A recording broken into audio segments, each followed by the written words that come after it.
Nas terras ásperas e esquecidas do Gévaudan, onde o vento parecia nunca cessar e a neblina se arrastava como um véu sobre colinas e florestas, o ano de 1764 começou sem qualquer presságio. Era uma região pobre, isolada, dominada por campos irregulares e matas densas onde o sol mal tocava o chão. Ali, a vida era simples, dura e curta. O povo vivia do gado, da terra e da fé. Mas algo despertou. No dia 30 de junho de 1764, perto da pequena vila de Langogne, a rotina se quebrou de forma brutal. Jean Boulet, uma menina de apenas 14 anos, havia saído para pastorear ovelhas. Era um dia comum. O céu limpo, o sol alto, nada indicava perigo. Até o grito. Um som curto, rasgado, que ecoou pelas colinas como algo arrancado da própria alma. Quando os moradores chegaram, encontraram silêncio. Um silêncio pesado, errado. As ovelhas estavam dispersas, agitadas. E então, o corpo. Jean estava caída na relva, mutilada de maneira que ninguém ali jamais havia visto. Sua garganta havia sido dilacerada com uma violência absurda, a cabeça quase separada do corpo, as entranhas parcialmente expostas, como se algo tivesse se alimentado ali mesmo, sem pressa, sem medo. O sangue estava espalhado de forma grotesca, não apenas como o resultado de um ataque, mas como evidência de algo que se saciou.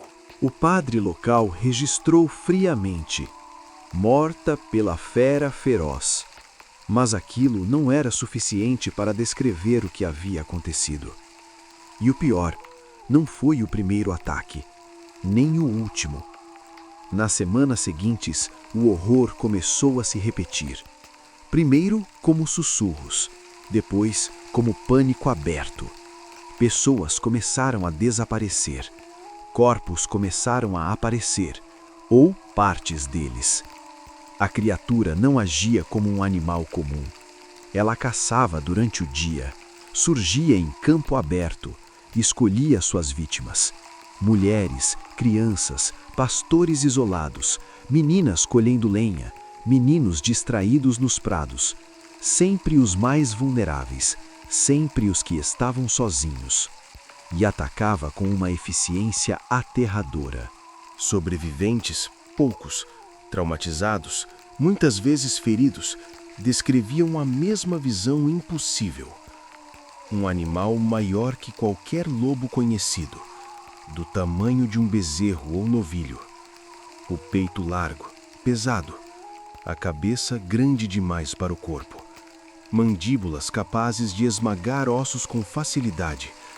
Os dentes eram descritos como longos, grossos, irregulares, feitos não apenas para matar, mas para rasgar. A cauda era longa e espessa, mais comprida do que a de qualquer lobo comum.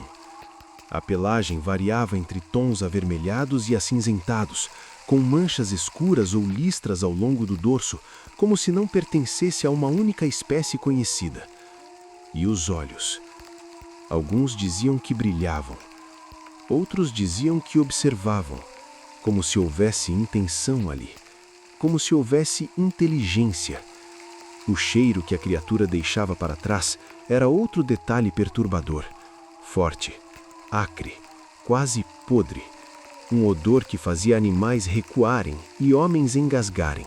Mas era a forma como ela matava que realmente destruiu qualquer ideia de que aquilo fosse apenas um lobo. As vítimas foram encontradas com a garganta arrancada, muitas vezes decapitadas ou quase. Alguns tinham o rosto completamente devorado.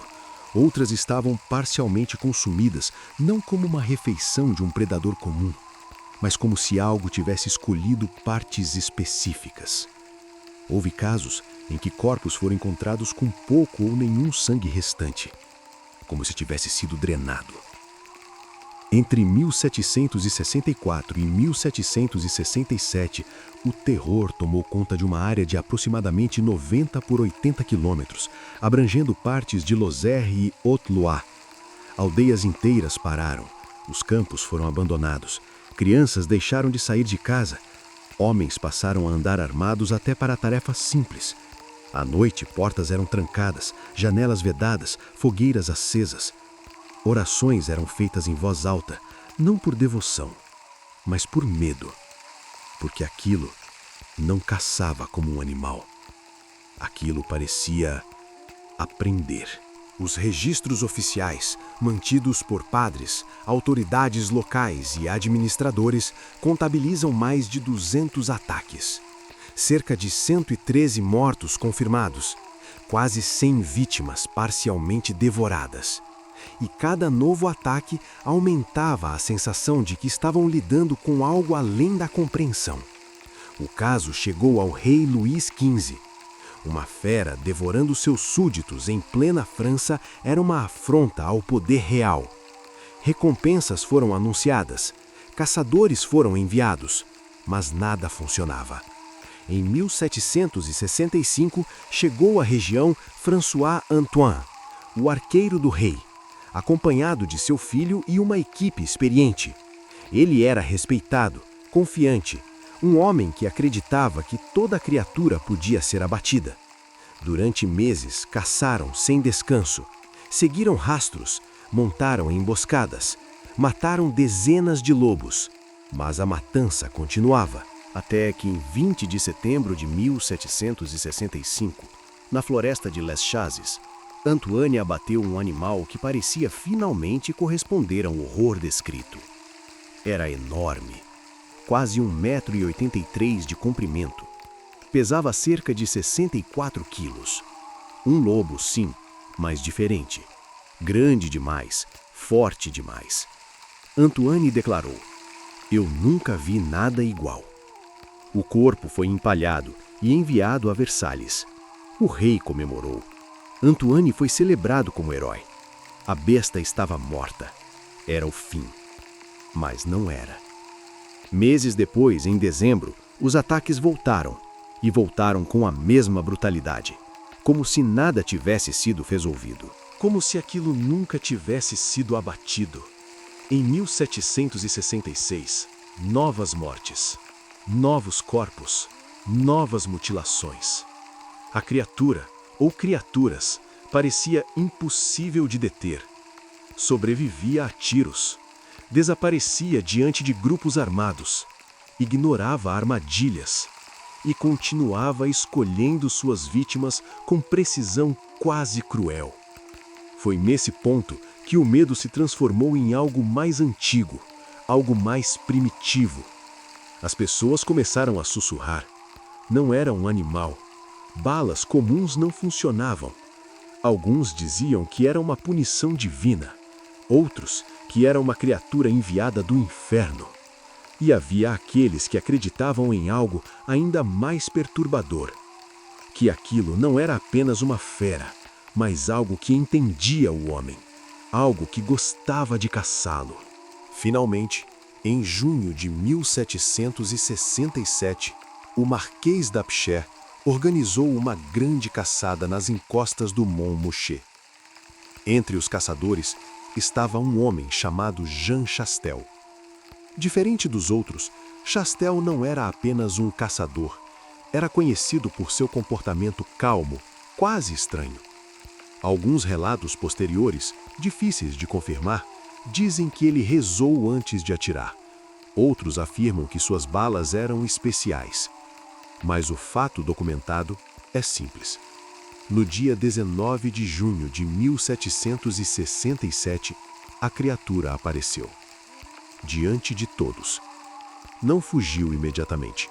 Não atacou. Apenas surgiu. Chastel mirou e disparou. O animal caiu. Desta vez, não houve dúvida. O corpo era menor que o abatido por Antoine, cerca de 58 quilos, mas possuía características incomuns. A mandíbula era poderosa, os dentes desproporcionais, a pelagem irregular. Quando abriram seu estômago, encontraram restos humanos, fragmentos, prova final. Depois desse dia, Os ataques cessaram completamente. Nenhuma nova morte, nenhum novo avistamento confirmado. O silêncio voltou às montanhas, mas não o mesmo silêncio de antes, porque algo havia sido quebrado e algo havia sido provado.